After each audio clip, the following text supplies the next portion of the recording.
We now have a news alert coming in from Sri Lanka, where the parliament has elected a new deputy speaker. Former deputy speaker Ranjith Siyambalapitiya has again been elected for the post. The Sri Lanka Freedom Party has put forward his name, which was supported by the SLPP as well as Siyambalapitiya, who received 148 votes. The main opposition party, the SJB, nominated Imtiaz Bakir Markar, who received 65 votes in favour. Remember, just yesterday, Siyambalapitiya confirmed that his resignation from the post of former deputy speaker was accepted by President Gotabaya. And now, within 24 hours, he is elected as the new deputy speaker for the Sri Lankan parliament.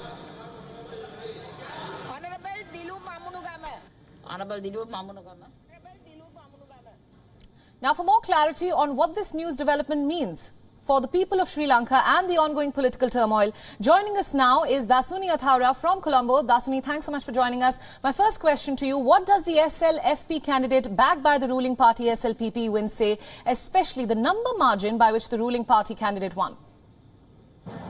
Yes, Priyanka. Well, from what we know so far, Ranjith Siyambalapitiya has more or less been re-elected as the Deputy Speaker in Parliament mere 24 hours after he was seen in Parliament just yesterday, saying that the President did in fact accept his resignation. Now, coming back to the issue of numbers, when we look at the votes that were casted in favour of Ranjith Siyambalapitiya, we see 148 votes as opposed to 65 votes which were cast in favour of SJB candidate, that is Imtiaz Bakir Markar. Now, this is a difference of more than 80 votes, and the margin appears to be quite large.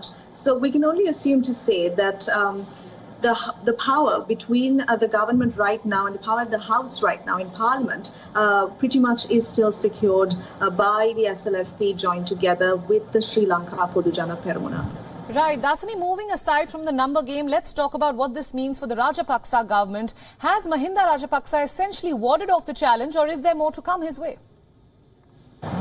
Well, while this might be some way of an indication to show his power and control over the parliament, surely I assume that the Samagi Jana Balawege might be looking at other measures, especially given the fact that 2 no-confidence motions were handed over to the Speaker. But then again, the no-confidence motion also means you have to prove it by a show of numbers. So right now, the opposition is pretty much put in a spot to show numbers, especially when it comes to a no-confidence motion to make sure that Prime Minister Mahinda Rajapaksa is out.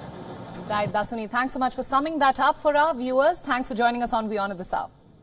WION World is now available in your country. Download the app now and get all the news updates on the move.